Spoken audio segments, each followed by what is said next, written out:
Item ಯಾವುದೇ ಇರಲಿ try ಮಾಡಿ ಆಚಿ ಚಿಕನ್ ಮಸಾಲಾ. ಅಮೆರಿಕ ಇರಾನ್ ನಡುವೆ ಸಂಧಾನ ಮುರಿದು ಬಿದ್ದಿದೆ. ಹೋರ್ಮುಜ್ನಿಂದ ಸಾಗುವ ಶಿಪ್ಗಳಿಗೆ ಯುಎಸ್ಎ ನಿರ್ಬಂಧವನ್ನ ಹೇರಿದೆ. ಹೋರ್ಮುಜ್ ದಿಗ್ಬಂಧನಕ್ಕೆ ಅಮೆರಿಕದಿಂದ ಎಚ್ಚರಿಕೆ ರವಾನೆಯಾಗಿದೆ. ಅಮೆರಿಕ ಹಾಗೂ ಇರಾನ್ ನಡುವೆ ಸಂಧಾನ ಏನಿತ್ತು ಅದು ವಿಫಲವಾಗಿದೆ. ಹೋರ್ಮುಜ್ನಿಂದ ಸಾಗುವ ಶಿಪ್ಗಳಿಗೆ ಯುಎಸ್ಎ ನಿರ್ಬಂಧವನ್ನ ಹೇರಿದೆ. ಹೋರ್ಮುಜ್ ದಿಗ್ಬಂಧನಕ್ಕೆ ಅಮೆರಿಕದಿಂದ ಎಚ್ಚರಿಕೆ ರವಾನೆಯಾಗಿದೆ. ಯಾವುದೇ ಹಡಗು ಸುಂಕವನ್ನ ಕಟ್ಟೋದಕ್ಕೆ ನಾವು ಬಿಡೋದಿಲ್ಲ ಅಂತ ಇರಾನ್ಗೆ ಅಮೆರಿಕ ಅಧ್ಯಕ್ಷ ಡೊನಾಲ್ಡ್ ಟ್ರಂಪ್ ವಾರ್ನ್ ಮಾಡಿದ್ದಾರೆ. ಹೋರ್ಮುಜ್ ಅನ್ನ ನಾವೇ ಓಪನ್ ಮಾಡಿಸ್ತೀವಿ ಅಂತ ಎಚ್ಚರಿಕೆಯನ್ನು ಕೂಡ ನೀಡಿದ್ದಾರೆ. ಹೋರ್ಮುಜ್ನಲ್ಲಿನ ಜಲಬಾಂಬ್ಗಳನ್ನ ನಾಶ ಮಾಡ್ತೇವೆ, ಇರಾನ್ ಮೇಲೆ ಸೀಮಿತ ದಾಳಿ ಮುಂದುವರಿಯುತ್ತೆ ಅಂತ ಇರಾನ್ ವಿರುದ್ಧ ಟ್ರಂಪ್ ಕೆಂಡಾಮಂಡಲರಾಗಿದ್ದಾರೆ.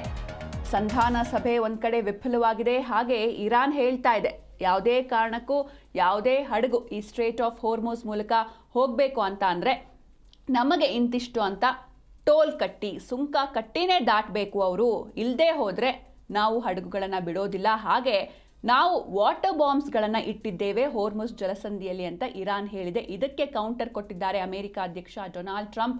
ಯಾವುದೇ ಕಾರಣಕ್ಕೂ ಯಾವುದೇ ಹಡಗುಗಳು ಟೋಲ್ ಕಟ್ಟುವಂತಹ ನೆಸೆಸಿಟಿ ಇಲ್ಲ. ಇನ್ ಕೇಸ್ ನೀವೇನಾದರೂ ಟೋಲ್ ಕಟ್ಟಿದ್ರೆ ನಾವು ಆ ಹಡಗುಗಳನ್ನು ಪಾಸ್ ಆಗೋದಕ್ಕೆ ಬಿಡೋದಿಲ್ಲ ಅಂತ ಅಮೆರಿಕ ಅಧ್ಯಕ್ಷರು ವಾರ್ನ್ ಮಾಡಿದ್ದಾರೆ. ಹಾಗೆ ಯಾವೆಲ್ಲ ಜಲಬಾಂಬ್ಗಳನ್ನು ನೀವು ಇಟ್ಟಿದ್ದೀರಿ ಅದನ್ನು ನಾವು ಹುಡುಕಿ ನಾಶ ಮಾಡ್ತೇವೆ ಅಂತ ಟ್ರಂಪ್ ಎಚ್ಚರಿಕೆಯನ್ನು ಕೂಡ ನೀಡಿದ್ದಾರೆ. ಈ ಬಗ್ಗೆ ನಿನ್ನೆಯಿಂದಾನೇ ಕಾರ್ಯಾಚರಣೆ ಆರಂಭವಾಗಿದೆ ಎನ್ನುವಂತಹ ಮಾಹಿತಿಗಳು ಕೂಡ ಸಿಗ್ತಾ ಇದೆ ಅಮೆರಿಕ ಕಡೆಯಿಂದ. ಹೀಗಾಗಿ ಇದು ಯಾವ ರೀತಿ ಮುಂದುವರಿಯುತ್ತೆ ಅಂತ ಕಾದು ನೋಡಬೇಕಿದೆ. ಒಂದು ಕಡೆ ಇರಾನ್ ಕೂಡ ಬಗ್ತಾ ಇಲ್ಲ, ಹಾಗೆ ಅಮೆರಿಕ ಕೂಡ ಯಾವುದೇ ವಿಷಯ ಅಂದರೆ ಇರಾನ್ ಇಟ್ಟಿರುವಂತಹ ಕಂಡೀಷನ್ಸ್ಗಳಿಗೆ ಒಪ್ತಾ ಇಲ್ಲ. ಹೀಗಾಗಿ ಸಂಧಾನ ಮಾತುಕತೆ ವಿಫಲವಾಗಿದೆ. ಹೋರ್ಮುಜ್ನಿಂದ ಸಾಗುವ ಶಿಪ್ಗಳಿಗೆ ಯುಎಸ್ಎ ನಿರ್ಬಂಧವನ್ನು ಹೇರಿದೆ. ಹೋರ್ಮುಜ್ ದಿಗ್ಬಂಧನಕ್ಕೆ ಅಮೆರಿಕ ಎಚ್ಚರಿಕೆಯನ್ನು ನೀಡಿದೆ. ಅಂದರೆ ಇರಾನ್ ಹೇಳಿತ್ತು ಕಂಪ್ಲೀಟ್ ಹೋರ್ಮುಜ್ ಜಲಸಂಧಿ ಏನಿದೆ ಸ್ಟ್ರೇಟ್ ಆಫ್ ಹೋರ್ಮುಜ್ ಅದರ ಕಂಟ್ರೋಲ್ ನಮ್ಮ ಕೈಯಲ್ಲೇ ಇರಬೇಕು. ಅಮೆರಿಕ ಆಗಿರ್ಬೋದು, ಇಸ್ರೇಲ್ ಆಗಿರ್ಬೋದು, ಯಾರೂ ಕೂಡ ಅದನ್ನು ಕಂಟ್ರೋಲ್ ಮಾಡಬಾರ್ದು. ಹೋರ್ಮುಜ್ ಜಲಸಂಧಿಯನ್ನು ಕಂಟ್ರೋಲ್ ಮಾಡುವಂಥ ಅಧಿಕಾರ ಯಾರಿಗೂ ಇರಬಾರ್ದು, ಅದು ಕೇವಲ ನಮಗೆ ಮಾತ್ರ ಆ ಕಂಟ್ರೋಲ್ ಇರಬೇಕು ಅನ್ನೋದಾಗಿ ಕಂಡೀಷನ್ಸ್ನ ಇಟ್ಟಿತ್ತು. ಇದಕ್ಕೆ ಅಮೆರಿಕ ಒಪ್ತಾ ಇಲ್ಲ. ಹೀಗಾಗಿ ಈ ಒಂದು ಮಾತುಕತೆ ವಿಫಲವಾಗಿದೆ. ಒಂದು ಕಡೆ ಹೋರ್ಮುಜ್ ಜಲಸಂಧಿಯ ವಿಷಯ, ಇನ್ನೊಂದು ಕಡೆ ಅಣ್ವಸ್ತ್ರದ ವಿಷಯ. ಈ ಎರಡು ವಿಷಯಗಳು ಮುಖ್ಯ ಕಾರಣ ಈ ಒಂದು ಸಂಧಾನ ಸಭೆ ಫೇಲ್ಯೂರ್ ಆಗೋದಕ್ಕೆ. ಮತ್ತೊಂದು ಕಡೆ ಹೋರ್ಮುಜ್ ಜಲಸಂಧಿಯ ಕಂಟ್ರೋಲ್ ನಮ್ಮ ಹತ್ರ ಇದೆ. ಇಷ್ಟು ವರ್ಷಗಳ ಕಾಲ ಯಾವುದೇ ಟ್ಯಾಕ್ಸ್ನ ಕಟ್ಟದೇನೆ ಹಡಗುಗಳು ಪಾಸ್ ಆಗ್ತಾ ಇದ್ವು ಹೋರ್ಮುಜ್ ಜಲಸಂಧಿಯ ಮೂಲಕ. ಆದರೆ ಇದೀಗ ಇರಾನ್ ಹೊಸ ರೂಲ್ಸನ್ನು ಮಾಡೋದಕ್ಕೆ ಮುಂದಾಗಿದೆ. ಹಡಗುಗಳು ಪಾಸ್ ಆಗಬೇಕು ಅಂದರೆ ನಮಗೆ ನೀವು ಸುಂಕವನ್ನು ಕಟ್ಟಬೇಕು, ಟೋಲ್ನ ಕಟ್ಟಿನೇ ಪ್ರತಿಯೊಂದು ಹಡಗು ಕೂಡ, ಅದು ಯಾವುದೇ ದೇಶದಾಗಿರ್ಬೋದು, ಪ್ರತಿಯೊಂದು ಹಡಗುಗಳು ಕೂಡ ಟೋಲ್ನ ಕಟ್ಟಿನೇ ಪಾಸ್ ಆಗಬೇಕು ಅಂತ ಇರಾನ್ ಹೇಳಿದೆ. ಕಂಪ್ಲೀಟ್ ಕಂಟ್ರೋಲ್ ನಮ್ಮ ಕೈಯಲ್ಲೇ ಇರುತ್ತೆ ಅಂತ ಹೇಳಿದೆ. ಇದಕ್ಕೆ ಅಮೆರಿಕ ಅಧ್ಯಕ್ಷ ಡೊನಾಲ್ಡ್ ಟ್ರಂಪ್ ಕೆಂಡಾಮಂಡಲರಾಗಿದ್ದಾರೆ. ಸಾಧ್ಯನೇ ಇಲ್ಲ ಇದು, ಏಕೆಂದರೆ ಯಾವ ದೇಶಗಳು ಕೂಡ ಟೋಲ್ ಕಟ್ಟೋದು ಬೇಕಾಗಿಲ್ಲ. ಇನ್ ಕೇಸ್ ನೀವೇನಾದರೂ ಟೋಲ್ ಕಟ್ಟಿದ್ರೆ ನಾವು ಆ ಶಿಪ್ಗಳನ್ನು ಪಾಸ್ ಆಗೋದಕ್ಕೆ ಬಿಡೋದಿಲ್ಲ ಅಂತ ಡೊನಾಲ್ಡ್ ಟ್ರಂಪ್ ಎಚ್ಚರಿಕೆಯನ್ನು ನೀಡಿದ್ದಾರೆ.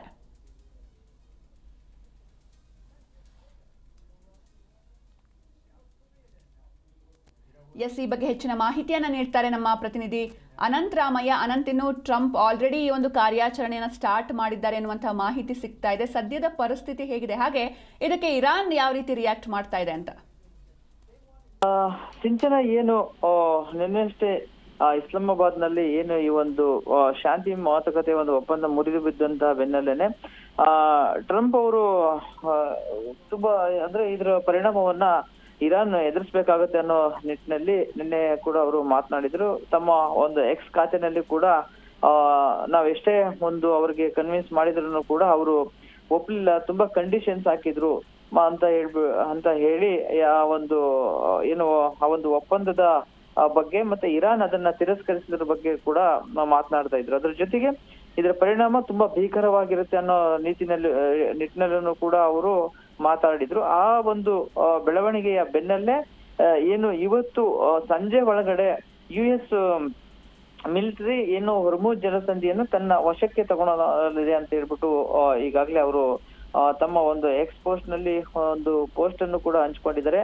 US ನ ಏನು ಫ್ರಾಂಕ್ ಇ ಪೀಟರ್ಸನ್ DDG 121 ಮತ್ತು US ಮೈಕಲ್ ಮರ್ಫಿ DDG 112 ಈ ಎರಡು ಮಿಲಿಟರಿ ಏನು ಕಾರ್ಯಾಚರಣೆ ಮುಖಾಂತರವಾಗಿ ಹೊರ್ಮುಜ್ ಜಲಸಂಧಿಯನ್ನ ದಾಟುವ ಮೂಲಕ ಅರೇಬಿಯನ್ ಕೊಲ್ಲಿಯಲ್ಲಿ ಕಾರ್ಯಾಚರಣೆಯನ್ನ ನಡೆಸ್ತೀವಿ ಅಂತ ಹೇಳ್ಬಿಟ್ಟು ಹೇಳಿದ್ದಾರೆ. ಇದ್ರ ಜೊತೆಗೆ ಬೇರೆ ದೇಶಗಳನ್ನು ಕೂಡ ಏನು ಈಗಾಗ್ಲೇ ಇರಾನ್ ಇಂದ ಹೊರಗಡೆ ಹೋಗುವಂತಹ ಏನು ಚೀನಾ ಮತ್ತೆ ಜಪಾನ್ಗೆ ಹೋಗುವಂತಹ ಒಂದು ಶಿಪ್ಗಳನ್ನು ಕೂಡ ನಾವು ತಡಿತೀವಿ ಅಂತ ಹೇಳ್ತಾ ಇದ್ದಾರೆ. ಜೊತೆಗೆ ಏನು ಹೊರ್ಮುಜ್ ಜಲಸಂಧಿಯಲ್ಲಿ ಕೆಲವೊಂದು ಸ್ಫೋಟಕಗಳನ್ನ ಇರಾನ್ ಏನ್ ಇಟ್ಟಿದೆ ಅದೆಲ್ಲವನ್ನು ಕೂಡ ನಾವು ನಾಶ ಪಡಿಸ್ತೀವಿ ಅಂತ ಹೇಳ್ಬಿಟ್ಟು ಏನು ಟ್ರಂಪ್ ಅವರು ಒಂದು ಇರಾನ್ಗೆ ವಾರ್ನನ್ನ ಮಾಡಿದ್ದಾರೆ.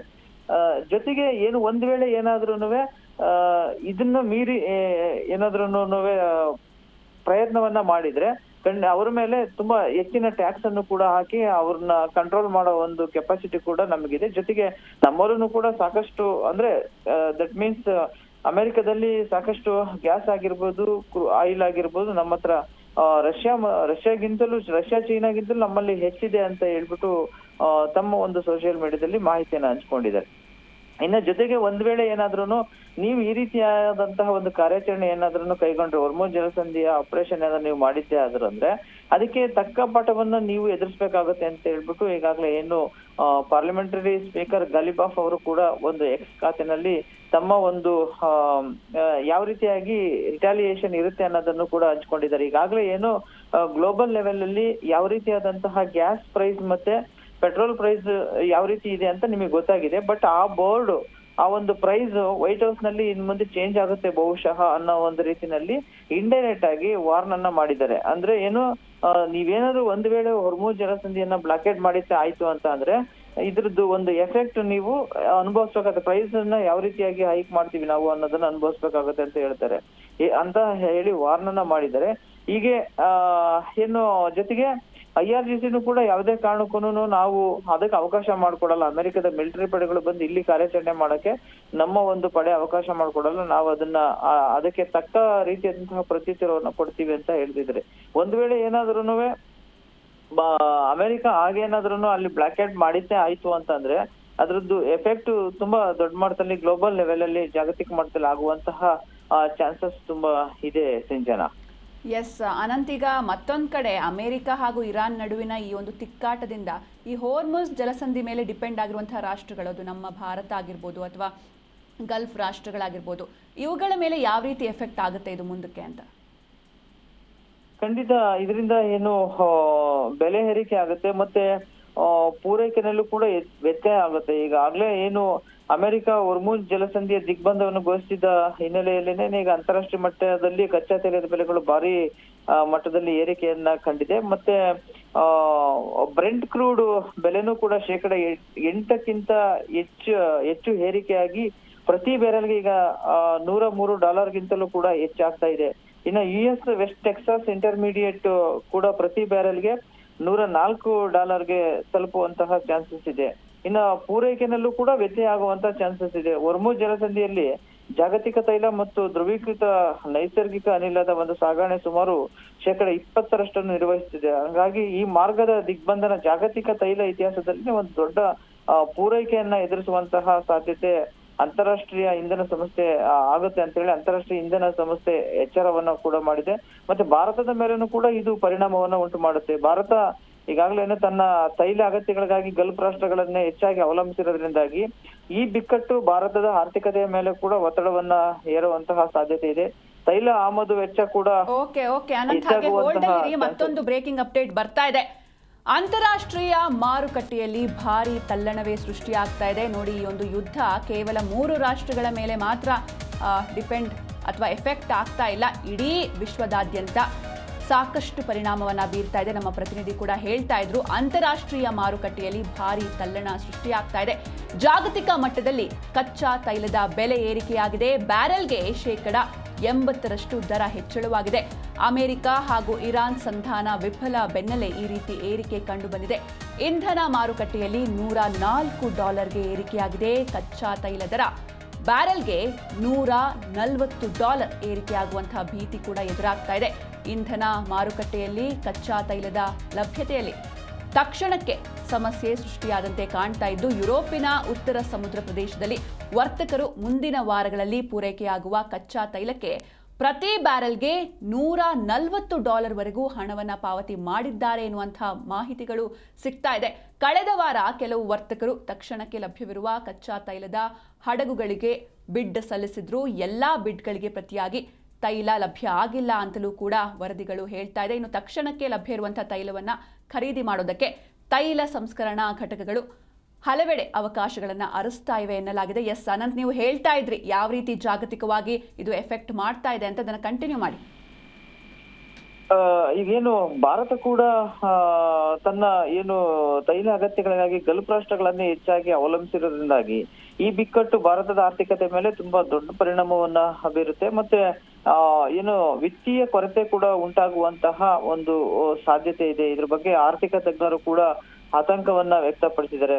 ಜೊತೆಗೆ ಆರ್ಥಿಕ ಅನಿಶ್ಚಿತತೆಯನ್ನು ಕೂಡ ಎದುರಾಗುವಂತ ಸಾಧ್ಯತೆ ಇದೆ. ಈ ತೈಲ ಬೆಲೆ ಏರಿಕೆಯಿಂದಾಗಿ ಕೇವಲ ಇಂಧನಕ್ಕೆ ಸೀಮಿತವಾಗದೆ ಸಾರಿಗೆ ಮತ್ತು ಅದರದ ಎಫೆಕ್ಟ್ ಇಂಡೈರೆಕ್ಟ್ ಆಗಿ ಸಾರಿಗೆ ಮತ್ತು ಆಹಾರ ಉತ್ಪಾದನಾ ವೆಚ್ಚಗಳ ಮೇಲೂ ಕೂಡ ಬೀಳುವಂತಹ ಸಾಧ್ಯತೆ ಇದೆ. ಹೀಗಾಗಿ ಇದರಿಂದ ಜಾಗತಿಕ ಮಟ್ಟದಲ್ಲಿ ಹಣದುಬ್ಬರ ಹೆಚ್ಚಾಗುವಂತಹ ಸಾಧ್ಯತೆನೂ ಕೂಡ ಕಂಡು ಬರ್ತದೆ. ಇನ್ನು ವಿಶ್ವದಾದ್ಯಂತ ಇದರ ಒಂದು ಎಫೆಕ್ಟ್ ಶೇರ್ ಮಾರುಕಟ್ಟೆ ಮೇಲೂ ಕೂಡ ಪರಿಣಾಮ ಬೀರುತ್ತೆ. ಏನು ಸೀಸ್ ಫೈರ್ ಅನೌನ್ಸ್ ಆದಂತಹ ಸಂದರ್ಭದಲ್ಲಿ ತುಂಬಾ ಒಂದು ದೊಡ್ಡ ಮಟ್ಟದಲ್ಲಿ ಏರಿಕೆಯನ್ನ ಕಂಡಿದ್ದಂತಹ ಒಂದು ಶೇರ್ ಮಾರ್ಕೆಟ್ ಖಂಡಿತವಾಗೂ ಕೂಡ ಇವತ್ತು ಯಾವ ರೀತಿಯಾದಂತಹ ಒಂದು ಸಿಗ್ನಲ್ ಅನ್ನ ಕೊಡುತ್ತೆ ಅಂತ ನೋಡ್ಬೋದು. ಬಹುಶಃ ಮಾರುಕಟ್ಟೆ ತಜ್ಞರು ಮತ್ತೆ ಆರ್ಥಿಕ ತಜ್ಞರ ಪ್ರಕಾರವಾಗಿ ಬಹುಶಃ ಏನು ತುಂಬಾ ಅಂದ್ರೆ ಡೌನ್ ಫಾಲ್ ಆಗುವಂತಹ ಸಾಧ್ಯತೆಗಳು ಕಾಣಿಸ್ತಾ ಇದೆ.